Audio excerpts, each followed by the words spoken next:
In this video, I'm going to show you how to fix developer mode is not showing on iPhone.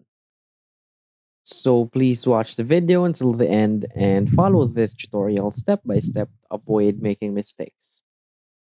So let's get started. So first, we just want to update our iOS version to the latest version. So how do we do that? We just simply want to go to our phone settings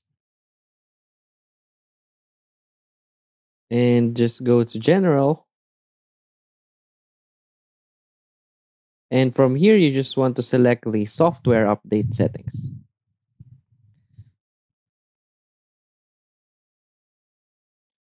So as you can see, I'm currently updating my software. So you will just see a button there that says download and install.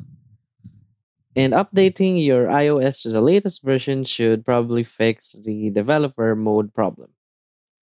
So that's basically it. If you find this video helpful, please hit like and subscribe. Thanks.